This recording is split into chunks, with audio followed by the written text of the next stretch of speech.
জয়গুরু সবাইকে। আরেকটা কথা বলি সবাইকে। এখন ইষ্ট প্রসঙ্গ করার জন্য আহ্বান করি শ্রদ্ধেয় আমার প্রদীপ সেন দাদা, পদস্থ কর্মকর্তা। জয়গুরু দাদা। আমার ঠাকুর তাহারা তিনজনে সুপরিচিত প্রণাম জানাই পরম আরাধ্যা জগৎ জননী পরমাত্মা প্রণাম জানাই পরম পূজ্য পাদ পর্দাচরণে প্রণাম জানাই পরম পূজ্য পাদ শ্রী আচার্য দেবের চরণে এবং সমস্ত ঠাকুর পরিবারের রাতুল চরণে সুপরিচিত প্রণাম জানাই আমার ঋত্বিক দেবতাকে এবং ঠাকুরের প্রতি পান্ডেরধারী ঋত্বিক দেবতাগণ, অধৈর্য যাজক কর্মীগণ এবং সকল ইষ্টপ্রাণ দাদা এবং মায়ের এবং আনন্দিত জয়গুরু। আমার আওয়াজ স্পষ্ট আছে? জয়গুরু শুনতে পাচ্ছেন সকলে? হ্যাঁ হ্যাঁ শুনে আগে কয়েকদিন আগে আমাকে এই নামধান যোগ্য এই পরিবারে উচ্চ প্রসঙ্গ করার জন্য বলা হয়েছিল, সে সুযোগ করেছিলেন, আবার আজকেও অনুরোধ করেছেন। আমার পরম সৌভাগ্য তার কথা আরেকবার বলার সুযোগ পেয়েছি। গতকালে যেখানে আমার কথার পরে উপসংহার করছিলেন দাদা, এবং তিনি ঠাকুরের অমোঘমীয় বাণী তিনি বলছিলেন, আর সেই বাণীটা আমার একটা ঝোঁক তৈরি করে দিলেন যে আমি তার উপরে কিছু বলি। বাণী ছিল, সত্তা সচ্চিদানন্দময়, অসৎ নিরোধী সত্যই সচ্চিদানন্দের পরিপোষক, তাহাই ধর্ম। ধর্ম মুক্ত হয় আদর্শে দীক্ষা আনে অনুরাগ, অনুরাগ আনে ব্যক্তি নিয়ন্ত্রণ, ব্যক্তি নিয়ন্ত্রণ আনে ধৃতি, ধৃতি আনে সহানুভূতি, সহানুভূতি আনে সংহতি, সংহতি আনে শক্তি, শক্তি আনে সম্বর্ধনা, আর এই ধৃতি আনে প্রণিধান, প্রণিধান হতেই আসে সমাধি, আবার সমাধি হতেই আছে কৈবল্য, তৃষ্ণার একান্ত নির্বাণ মহাচেতন সম্মুখান। এই বাণীটি ঠাকুরের বহু লেখা যে গ্রন্থগুলি গ্রন্থমালা রয়েছে তার মধ্যে প্রথম দিকে কিংবা শেষের দিকে বাণীটি রয়েছে, অমীয় বাণী। আর সেই দিন যে প্রসঙ্গ করার পরে যারা সমাহার করছিলেন উপসংহারের পর্বে এই বাণীটি বললেন, আর তাতেই একটা ঝোঁক তৈরি হলো যে এই বাণীর উপরে কিছু বলা যায় কিনা। তাই চেষ্টা করছি। তা ঠাকুরের এটা অনেকটা গঙ্গা জলে গঙ্গা পুজো করার মতন ব্যাপারটা, তারই কথা তিনি বলেছেন। আর খেয়াল যেটা রাখতে হবে যে কোনো কমা ফুল স্টপ কোথাও যেগুলো রয়েছে যেভাবে রয়েছে সেভাবেই যেন অক্ষুণ্ণ রেখে ভাবটা তুলে ধরা। কারণ একটা কমা একটা ফুল স্টপ কোনো কিছু যদি পরিবর্তন করা যায় তো বাণীতেই তার মূল জায়গা থেকে সরে যাবে। বলতে অবাক লাগে, ভাবতেও অবাক লাগে যে বাংলা সাহিত্যে মনে হয় ঠাকুর ছাড়া তার যে শব্দাবলী শব্দচয়ন তাতে বাংলা অভিধান তৈরি হয়েছে, আর কারো হয়েছে কি আমার মনে হয় খুব একটা সকলেরই জানা হবে যে সেরকম কিছু হয়েছে বলে। বিদেশি সাহিত্যকারের দু একজনের হয়েছে, কিন্তু শ্রী ঠাকুরের একমাত্র বাংলা অভিধান তৈরি হয়েছে, ডিকশনারি তৈরি হয়েছে, এবং তার থেকেই কিছু কিছু শব্দের পরিভাষা নেওয়ার চেষ্টা করেছি এবং সেগুলোই এই গঙ্গা জলে গঙ্গা পুজো। ঠাকুরের এই বাণীটি এক আধ্যাত্মিক চেতনার প্রতিফলন। সচ্চিদানন্দ প্রথমেই রয়েছে, সত্তা সচ্চিদানন্দ, তিনটি শব্দ রয়েছে, সচ্চিদানন্দ, সত্য, চেতন এবং আনন্দ।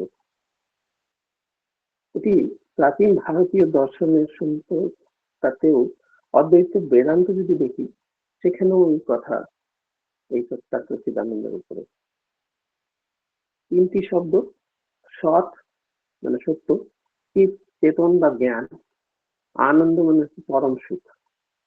এটি ব্রহ্মের প্রকৃতিকে নির্দেশ করে, যা সর্বোচ্চ বাস্তবতা, জ্ঞান এবং সুখ। সত্তাকে এই সচ্চিদানন্দের প্রতিফলন হিসেবেই দেখতে হয়। মানুষের প্রকৃতি ও সত্তার মূল উদ্দেশ্যই হচ্ছে ওই সচ্চিদানন্দ পৌঁছানো।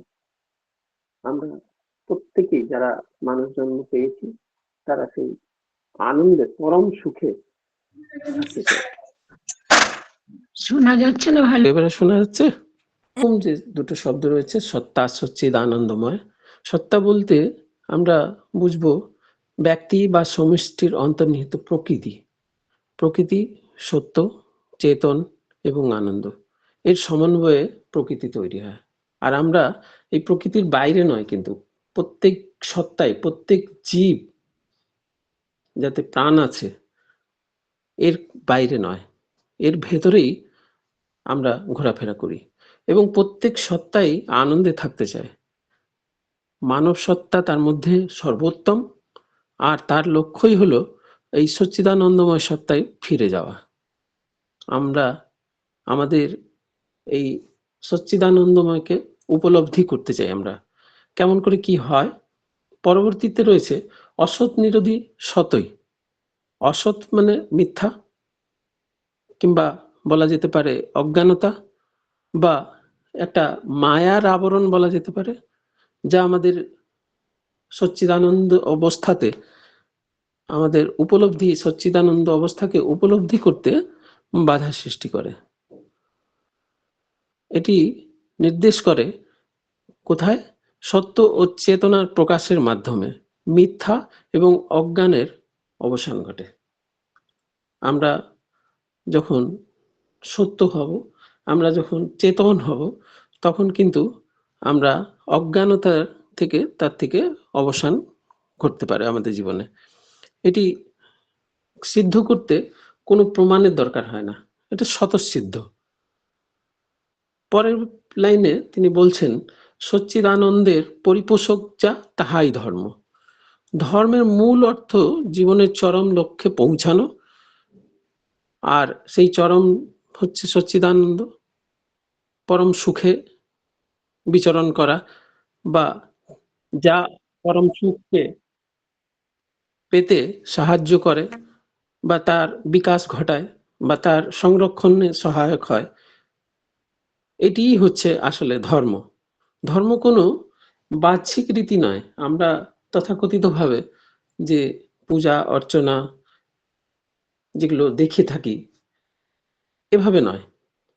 এটি আমাদের রুটিন ওয়ার্ক, আমাদের জীবনযাত্রার মধ্যে আমরা যখন সত্য চেতনা নিয়ে চলবো, নিয়ে এগোবো, তখন আপনার আপনি জীবনে আনন্দ ঘটতে থাকবে, আমরা আনন্দময় হয়ে থাকতে পারবো। তার অভিব্যক্তি আমাদের ভেতর থেকে ফুটে উঠবে। তারপরের লাইনে ঠাকুর বলছেন, ধর্ম মূর্ত হয় আদর্শে। সচ্চিদানন্দের পরিপোষক যা, তাহাই ধর্ম। আর এই ধর্ম মূর্ত কিসে হবে? আদর্শে হবে।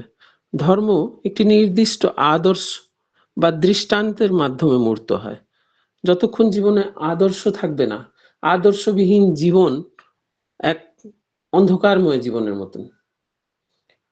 গতবারেও এই একই কথা বলছিলাম যে আদর্শ হচ্ছেন জীবনের আয়না।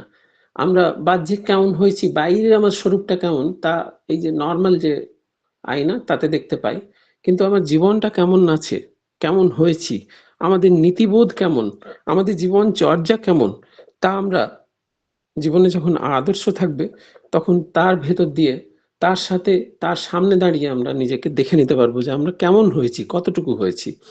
তাই ধর্ম মূর্ত হয় আদর্শে। আদর্শ মানুষকে সত্য এবং চেতনের পথে পরিচালিত করতে সাহায্য করে দেয়। আমরা যখন জীবনে আদর্শকে ধরে চলবো, আদর্শকে নিয়ে চলবো, কেমন করে নিয়ে চলবো? পরের লাইনেই তিনি বলছেন, আদর্শে দীক্ষা আনে অনুরাগ। একজন ব্যক্তি যখন আদর্শের সাথে যুক্ত হবে, কেমন করে যুক্ত হবে? এই দীক্ষার মাধ্যমে যুক্ত হবে। আর যখন তার প্রতি আকর্ষণ আমাদের বাড়বে, তার প্রতি যখন আমরা আকর্ষিত হব, তাকে যখন আমরা ভালোবাসবো, তার মধ্যে দিয়ে অনুরাগ, ভালোবাসা জন্মাবে। এবং এই অনুরাগ এক গভীর জীবনধারায় আমাদের নৈতিকভাবে, আমাদের সৎভাবে পরিচালিত করবে। আমরা আমাদের যা উদ্দেশ্য তা আমরা উপলব্ধি করতে পারবো। আমরা উদ্বুদ্ধ হয়ে থাকব কিসে? বর্ধনের পথে আগুয়ান হয়ে, নিজের জীবনকে সৎ পথে নিয়ে আনন্দের উপলব্ধি করতে পারবো। কখন? যখন দীক্ষা এবং তার প্রতি যখন অনুরাগ হবে। পরবর্তী লাইনে তিনি বলছেন, সহানুভূতি, সংহতি ও শক্তি। শ্রী ঠাকুর বলছেন মানব সমাজের সমগ্রতা এই সহানুভূতি, সংহতি ও শক্তি। যখন আমাদের একে অপরের প্রতি সহানুভূতি হবে, যখন আমরা সংহতি ভাবে চলবো, তখন আমরা একটা শক্তি পাবো, একটা বল পাবো। এই শক্তিও বাইরের নয়, কিন্তু আমাদের অভ্যন্তরীণ শক্তি, আমাদের শরীরের ভেতর দিয়ে একটা শক্তি আমরা অর্জন লাভ করতে পারবো। আর সেই শক্তি দিয়ে আমরা বিরল থেকে বিরলতম যে কার্যসিদ্ধি আমরা করে উঠতে পারবো। ক্ষতিকারক কাজ না, কিন্তু এখানে যে কাজ বিনির্মাণ করবে, চরিত্র বিনির্মাণ করবে, মানুষকে সৎ পথে এগিয়ে নিয়ে যাবে আবার সেই গন্তব্যে, সেই সচ্চিদানন্দ পরম সুখের।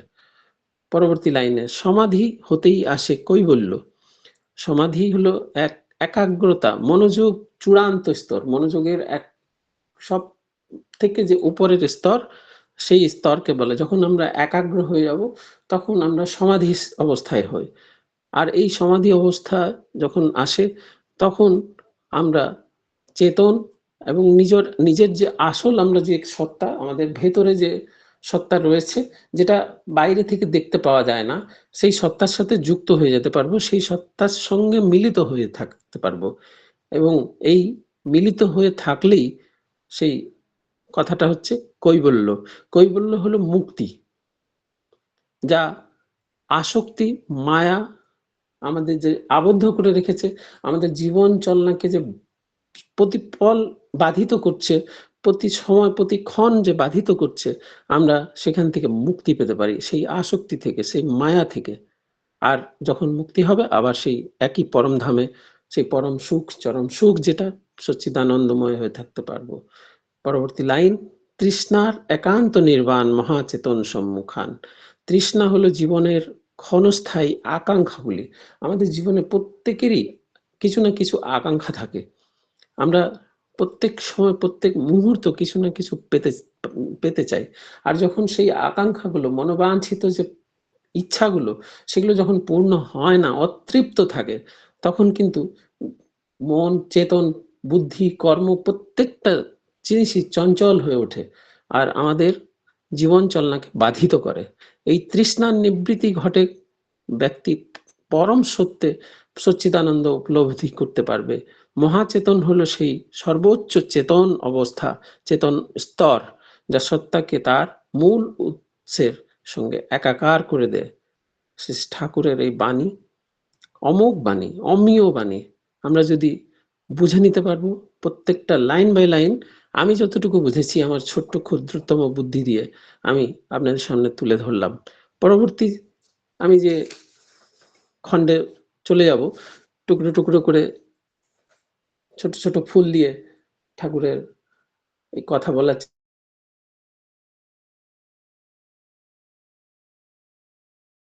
আবার সেই বর্ধনের পথে এগিয়ে নিয়ে যেতে পারবো।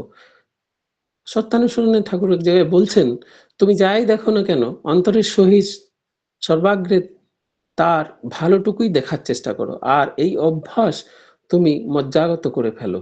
পরনিন্দা করাই, পরের দোষ কুড়িয়ে নিয়ে নিজে কলঙ্কিত হওয়া, আর পরের সুখ্যাতি করা, পরের ভালো করা, পরের ভালো বলা, এই অভ্যাস নিজের স্বভাব অজ্ঞাতসারে ভালো করে দেয়। শ্রী ঠাকুর তারপরেই বলছেন, এই মূল এই জায়গাটাই যেটা বলতে চাই, যে তিনি কোনোদিন অভ্যাসকে, আমরা অনেক আমাদের ভেতরে বদ অভ্যাস থাকে, ঠাকুর কোনোদিন বদ অভ্যাস বলে কিছু বলতেন না। ঠাকুর বলতেন অভ্যাস যখন তার সংজ্ঞা হারায়, তখন সেটাকেই বলে বদ অভ্যাস। আমরা যাকে বদ অভ্যাস বলি, ঠাকুর বলছেন অভ্যাস যখন তার সংজ্ঞা হারায়, সেটা হলো বদ অভ্যাস। তাছাড়া বদ অভ্যাস বলে আর কিছু হয় না। অদ্ভুত অদ্ভুত কথা, তার বিরলতম কথা। বদ অভ্যাস বলে কিছু হয় না। অভ্যাস যখন তার সংজ্ঞা হারায়, তখন সেটাকেই বদ অভ্যাস বলে। কেমন করে? মানুষের প্রতিদিন জীবনচর্যা, আমরা যে জীবন চলন, আমাদের যে আচরণ, আমাদের যে কর্মকাণ্ড, তা অভ্যাস, এক বিশেষ অভ্যাস দিয়ে আমরা প্রভাবিত হয়ে থাকি। অভ্যাস সাধারণত আচরণকেই বলে, নিয়মিত চর্চাকেই বলে। খুব স্বাভাবিক, এটা উপকারী হয়, আমাদের জীবনে এটা কাজে লাগে। আমরা যে অভ্যাস দিয়ে আমাদের জীবনে যে উপকারিতা পাই, সেটা হচ্ছে অভ্যাস। সাধারণত এটাই অভ্যাস, অর্থাৎ যার মধ্যে শৃঙ্খলা, সুবিবেচনা ও আত্মোন্নতির উপাদান থাকে, সেটাকে বলা হয় অভ্যাস। কিন্তু কোনো অভ্যাস যদি তার মূল উদ্দেশ্যে, যুক্তি, উপকারিতাতে বা শৃঙ্খলাতে যদি বিশৃঙ্খল হয়ে পড়ে, তখন সেটা আর অভ্যাস বলে তাকে গণ্য করা হয় না, তখনই সেটা বদ অভ্যাস হয়ে যায়। যেমন যা আমাদের যেমন নিয়মিত করার যেটা ছিল, সেটা যদি আমরা অতি প্রবণতা বা আসক্তিতে যদি আমরা পরিণত করে দিই, আমি উদাহরণ দিয়েও বোঝাবার চেষ্টা করব। যার মাধ্যমে উন্নতি হওয়ার কথা ছিল, সেটাই যদি ক্ষতির কারণ হয়ে দাঁড়ায়, যে আচরণ মানুষের জীবনকে যদি সহজ করার জায়গায় জটিল করে দেয়, অবনমিত করে দেয়, তখন সেই আচরণ অভ্যাস আর থাকে না, তখন অভ্যাস তার সংজ্ঞা হারায়। আর তাই ঠাকুর বললেন, সেই অভ্যাসগুলোকেই ঠাকুর বললেন বদ অভ্যাস। এই বদ অভ্যাস যদি আমি বলি, অভ্যাস কাকে বলে, অভ্যাসের যদি আমি অন্যান্য শব্দাবলী দিয়ে যদি পরিবর্তন করতে চাই, তাহলে অভ্যাস হলো উপকারী, অভ্যাস হলো যুক্তিসঙ্গত, অভ্যাস হলো শৃঙ্খলাবদ্ধ, অভ্যাস হলো নিয়মিত আচরণ। অভ্যাস নিজের গুণ যখন হারাবে, তখন সেটি হয়ে যাবে বদ অভ্যাস। আমরা যেখান থেকে জীবন গতিরোধ পাবে, সেইগুলোই হচ্ছে বাস্তবে বদ অভ্যাস। আমাদের ধরুন, এক সাধারণভাবে আমি বলি যে আমরা তো খেতে ভালোবাসি, আমরা খাই, খাওয়াটা একটি অভ্যাস যা শরীরকে বাঁচিয়ে রাখে।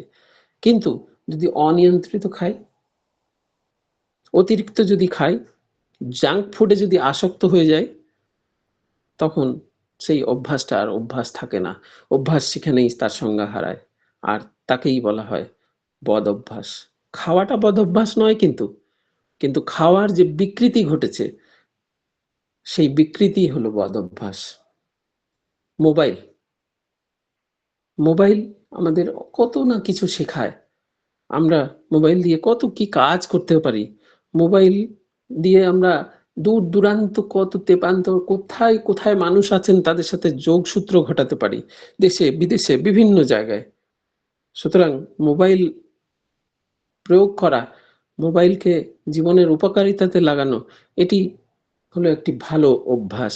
কিন্তু যদি সারাদিন স্ক্রল করতে থাকি, আজকাল দেখবেন রিল দেখার নেশা হয়ে গেছে। ছোট্ট ছোট্ট 1 মিনিট 8 মিনিটের রিল, আর আঙুল সমানেই সরিয়েই যাচ্ছি আমরা কন্টিনিউয়াসলি, আর বুঝতেও পারি না কখন যে ঘন্টার পর ঘন্টা আমাদের ব্যতীত হয়ে গেছে, এবং যে মূল কাজ, জীবনের যে মূল ধারা, সেখান থেকে সরে গেছি ক্ষণিকের আনন্দে। এটি কিন্তু অভ্যাস নয়, অভ্যাস এখানে সংজ্ঞা হারালো। যখনই অভ্যাস সংজ্ঞা হারালো, তখনই সেটি হয়ে গেল বদ অভ্যাস। বিশ্রাম করা তো অভ্যাস। বিশ্রাম করলে কি হয়? বিশ্রাম করলে শরীর মন সুস্থ থাকে।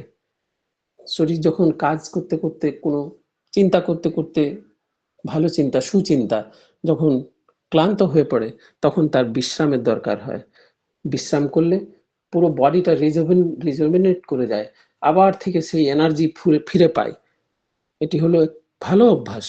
কিন্তু যখন বিশ্রাম করতে করতে এমন হলো যে সারাদিনে 24 ঘন্টায় হয়তো 20 ঘন্টা কি 18 ঘন্টা অলসভাবে, অতিরিক্ত ঘুমে এক কোণে বিছানা ধরে বসে শুয়ে উঠে, আর বিশ্রামের শেষ নেই, তখন এই বিশ্রামই তার সংজ্ঞা হারালো, এবং এটি বদ অভ্যাসে পরিণত হয়ে গেল। মানুষের জীবনে হলো অভ্যাসের, মানুষের সম্পূর্ণ যে জীবনের যে নির্মাণ, সেটি কিন্তু ভালো অভ্যাসের উপরে দাঁড়িয়ে। আমরা যা ভাবি, যা করি, যা করি না, সবই কিন্তু অভ্যাসের ছাঁচে গড়ে ওঠে। আর অভ্যাস জীবনের গতিরোধকে চালু রাখার এক যন্ত্র বলা যেতে পারে। কিন্তু সমস্যা কখন শুরু হয়? যখন অভ্যাস নিজের সংজ্ঞা হারায়, যখন যুক্তি, সীমা, উপযোগিতা মানুষের উন্নতিকে সহায়ক করে, তখন অভ্যাস। আর যখন এগুলো হারিয়ে ফেলে তখনই সেটা বদ অভ্যাসে পরিণত হয়ে গেছে। তাই ঠাকুরের দৃষ্টিতে বদ অভ্যাস কোথাও কিছু আলাদা নয়। অভ্যাসের যখন বিকৃতি হয়, অভ্যাস যখন জীবন চলনাকে বাধিত করে, সেটি আমাদের সামনে বদ অভ্যাস হয়ে দাঁড়ায়। তাই যখন বদ অভ্যাস হবে তখন প্রাণ শক্তি কমবে, মন অস্থির হবে, আমাদের কাজের আগ্রহ কমে যাবে, আমাদের সম্পর্কগুলো, আমাদের স্বাস্থ্য, আমাদের চরিত্র ক্ষতিগ্রস্ত করে ফেলবে এই বদ অভ্যাস। কিংবা বলা যেতে পারে যে অভ্যাস সংজ্ঞা হারাবে। আমরা যদি বেশি খেয়ে ফেলি, আমরা যদি বেশি মোবাইল ইউজ করি, আমরা যদি বিশ্রামও বেশি করি, সেই ভালো অভ্যাসগুলো কিন্তু আমাদের জীবনকে বাধিত করবে অতিরিক্ত হলে। আর তখনই তাই ঠাকুর বলছেন যে বদ অভ্যাস বলে কিছু হয় না, অভ্যাস তার সংজ্ঞা হারায়। কি অদ্ভুত তার কথা! ঠাকুর আমাদের শেখালেন, ঠাকুর আমাদের বললেন, যা জীবনে উন্নতি আনে তা গ্রহণ করো, যা তোমাকে শুষে ফেলে তা ত্যাগ করে ফেলো। পরম পিতার রাঙারাতুল চরণে শত প্রণাম জানিয়ে আবার সকলের মঙ্গল কামনা জানাই। সকলেই খুব ভালো থাকবেন। পরীক্ষার্থীরা রয়েছেন, অনেকেই নিজের পারিবারিক মঙ্গল কামনা করছিলেন, নাম ধ্যান সকলেরই মঙ্গল কামনা করি। সকল ছাত্রছাত্রীরা যেন খুব ভালো পরীক্ষা দিতে পারে, এই প্রার্থনা ঠাকুরের রাঙারাতুল চরণে রেখে আমার কথা এখানেই শেষ করলাম। জয় গুরু। বন্দে পুরুষোত্তম, বন্দে পুরুষোত্তম, বন্দে পুরুষোত্তম। জয় গুরু দাদা, জয় গুরু। কি বলবো, সত্যি জানতাম না যে সত্তা সচ্চিত আনন্দময়ের কথাটার ব্যাখ্যা এত সুন্দর করে আপনি করলেন। আমরা সত্যি সত্যি যে এটাকে একদিনে অনুশীলন করলে হবে না, একদিন শুনেও হবে না, এটা অনুশীলনের দরকার। যে সত্তা সচ্চিত আনন্দময় মানে সত্য চিতন আনন্দময়, অসৎ নিরতি সতই, মানে মিথ্যা এবং অজ্ঞানের অবসান ঘটে, ধর্ম মূর্ত হয় আদর্শে। আর আদর্শের জন্য আমাদের যুগপুরুষোত্তমের কাছ থেকে দীক্ষা নিতে হয়। আর তাকে ধরলেই আমাদের মানব জীবনের একমাত্র উদ্দেশ্য ঈশ্বর প্রাপ্তি তা ঘটে। আমাদের আসক্তি থেকে মুক্তি লাভ করা যায় যদি তাকে ধরি।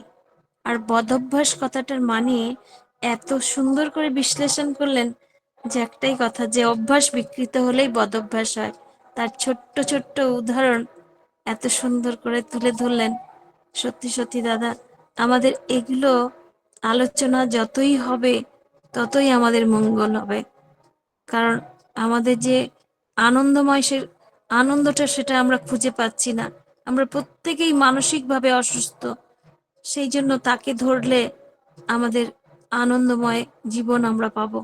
এত সুন্দর করে আলোচনা করলেন। খুব ভালো থাকুন দাদা, সুস্থ থাকুন। পরমপিতা রাঙারাতুল চরণে আপনার সার্বিক মঙ্গল প্রার্থনা করি। আপনি, আপনার পরিবার, পারিপার্শ্বিক সবাইকে নিয়ে আনন্দে থাকুন, এই কাতর প্রার্থনা দয়ালে রাঙারাতুল চরণে।